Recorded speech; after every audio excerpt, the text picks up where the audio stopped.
Alright guys, we're back here with the first updates to the Subaru. This is a 03 Forester XS. Look at this. Look what I picked up from a person parting out their car. I got a battery that supposedly works. Hope so. I got my rusted out battery cables on this car. Those are clean right there. I got a brake caliper and 2 discs. I'm not sure if I'll need those. These don't look that much better or worse than those, so I'll probably swap them just because these have a little bit more rust, and I'll just switch them real quick. I got four clean what are those called? Those things? Mud flaps, in case I want to repaint them and use those instead, because this one is off, and I wasn't sure how damaged these were, but these really don't look too bad, but he just tossed them in there if I wanted a clean set. I got 2 belts.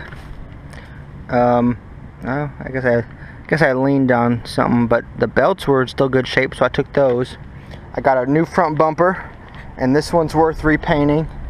The one that's on the car is probably not worth repainting, thanks to all this cracking and whatnot. So, and then I got 2 headlights, and sure, those were clean upable, but those need less work, so I'm gonna clean those up with one of those headlight restore kits, and then I'll clean these up too and probably try to sell them. Maybe I'll get a couple dollars back. But I snagged all this for $80. And I forgot. Oh, see that mirror? I got both mirrors, and somewhere in here, down there, is the alternator, right? I don't know if you saw the initial view when I got it. This car's running, however, either the battery's dead or the alternator is dead, and it'll run and eventually die and won't restart. And so I got a battery and an alternator. I'm gonna put them both on here in a minute. And between those two, hopefully I should have a car that starts by itself and runs itself, and then we can move on to the brakes and that oil leak. I'm not sure if I'm going to get the oil leak fixed, to be honest. The oil leak's pretty major. I don't know if you can see right there. It is pretty major. So $80 for all that. I think I did all right. I just installed the battery hold down, and the wiring for the battery on that we picked up off the parts car, and the battery's good. It started right up. The voltage that I checked is still low. It's still about 13.2, 13.3 and dropping. So let's see if I gotta put this alternator on, and hopefully by having the spare alternator and the spare battery, that'll be enough to make it start and run under its own power without any starting problems. And then I can start to work on the left front brake, and I think that right rear has got something wrong with it back there too, with the bearing or something. But first up, getting it running, then fixing the brakes, the wheel bearing, and then trying to decide what I want to do with this really big leak. As you can see, that puddle right there is just from overnight. One drive, park it leaks a lot. There's one from the other day. I don't know if it's the rear main seal, the oil pan, or that oil separator pan on the back of the thing. Engine's got 190 on it, so I guess that'll be in the future, but I might be putting a new engine in this. But let's get this in first, and let's just see how she runs. Alright, we just put the new used alternator in, and now all the connections are in there tight. Battery's reconnected. Now so far the only things I've put on this car are replacement alternator, battery. Got rid of this piece because it was all rusty in the other car, and then this thing I got new too because of these terminals were awful. So that looks a lot better already, and now the cool part is that it should start. Let's check it out. That's next on the list. Minor details though. Let's check. Okay, lights are on. Oh no. Get her in there.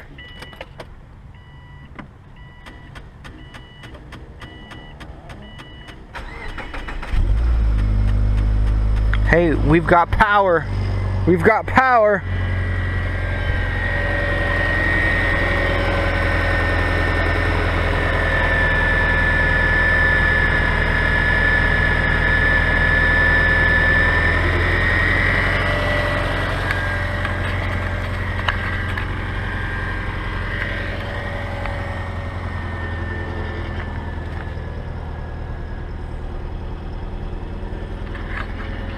Alright, how we looking?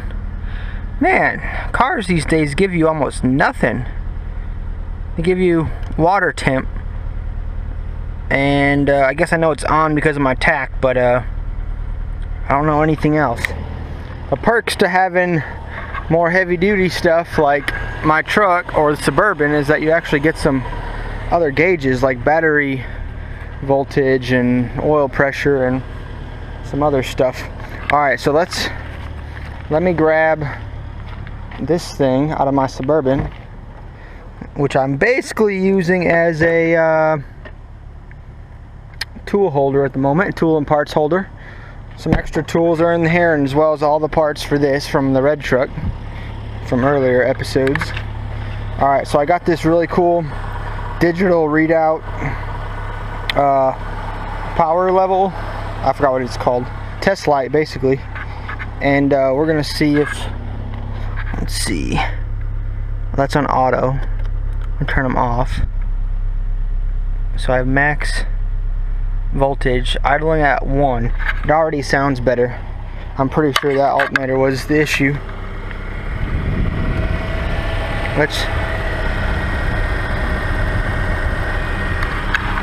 Alright, so now if I give this a little test. There we go, 14 volts. That was reading about 13.2. When I first put this battery in, 13.8, and then after a little bit of a drive it was 13.2, 13.1, and then I cut off the car. So apparently with this alternator right there, 14.0, the engine is now good. The engine is now good other than that massive oil leak, which unfortunately probably is going to need the motor to be removed, which at that time at 190,000, do I do everything or do I just pop in a low mileage motor? So stay tuned for that decision, but we're good to go now.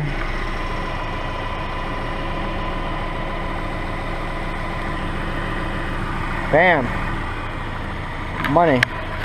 So I've been doing my brakes using the 2 used ones for the fronts and got brand new part store ones for the rear. I did have to go buy brand new caliper bracket bolts. These are the bolts that mount into the spindle on each one. Look at this price right there, $5.25 each for bolts. So I just spent $30 in bolts, but the only reason I had to get one is because one sheared off right about here. It just sheared off and then was no more. And then the fronts, somebody had lost them or broke them and put something else in, so he had like a ton of spacers and some weird stuff in there to get it the right length, and that was just kind of, I don't know, not right. So I figured I'd buy the bolts so that way when I take it apart next time it's good to go. But I had to get the 4 in the rear because one was missing and the other ones were just really rusty, so I just feel more comfortable with non-rusty bolts. Alright, here we go. Here's the most recent update. We've got the wheels and tires on and torqued. We've got the new brakes, pads, calipers, and rotors on. These tires are 215 45/17 off of a stock BRZ, so they actually have a little bit less sidewall than a stock Forester tire. Now these have ridiculously low tread Michelins on them, or low use Michelins on them, so I'm probably just gonna run them for the next 30,000 miles or so until I find a really good deal on some 215 probably, let's see, what are these, 215 45s. I think I need 215 55s. I think that's what I need. I need just a little bit bigger to be close to stock size, and that's probably what I'll run.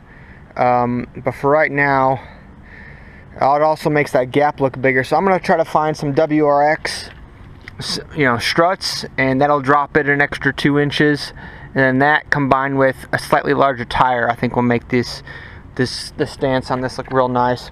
Obviously we're going to do cosmetics last. I've got headlights to be polished. I've got a new bumper that needs painted. Clearly this one has seen better days. The hood don't look too bad. The roof's pretty good. The other side's pretty good. It's just, I gotta find one of these at a junkyard, figure out this dent, why this is separate, if this is the fender's fault or if it's this fault. I think it's the fender, so I'm just gonna replace the fender. And then cosmetically, I don't know if we're gonna do a wrap or do a paint, but like the body, I mean obviously it's a 15-year-old car, but it ain't too bad. The rear bumper could use a little bit of help, but really overall it's not too bad. So future plans upcoming are going to be get this mirror on, get a decent radio in there, and then I'm probably going to put a new engine in it, because instead of fixing this oil leak that's huge, I think it's that rear main, the oil separator valve thing to the right of the rear main, and since the motor's got to come out, I think I'm just going to put a low mileage motor in there. This engine's got 190, and since the engine's got to come out anyway, a 50,000 mile motor from Japan is $700, $800, something like that. I mean, it just seems like a good time to do it, so that's what we're going to do. But stay tuned for a couple more videos. That's all we're going to show on this car right now. We should have this Subaru Forester up and running for probably less than 3,000 bucks once the windows done, and once stereo and the new engine's in. Probably all be less than 3,000. Right now, as you see it, my personal money that I have in this is about $450 to go get the car, $100 for the wheels, about $300 for the rear brakes, so that's $850, and then another $80 for a bunch of miscellaneous parts. So I'm at about $930 right now. I'm about $930 as it sits, and it should be drivable right now. We're gonna see if I need a wheel bearing or not. I gotta do a couple things. I gotta, put that clip in there, other window, internal stereo, but I mean, a couple body things. I don't know what's going on here. Clearly that just needs sanded and resprayed, but I don't have a whole lot of money in this car, and I'm planning to keep it that way because it's going to be a low budget car for us that looks kind of cool too once it gets lowered. It's going to stay NA. It's not going to be turboed. If anything happens, it'll be like a complete different swap. It won't be a stock turbo swap. It'd be like a V6 swap or something completely different. Something that's cheap, something that makes a little bit of power, and hopefully it gets decent gas mileage too. But I don't see that happening anytime in the near future.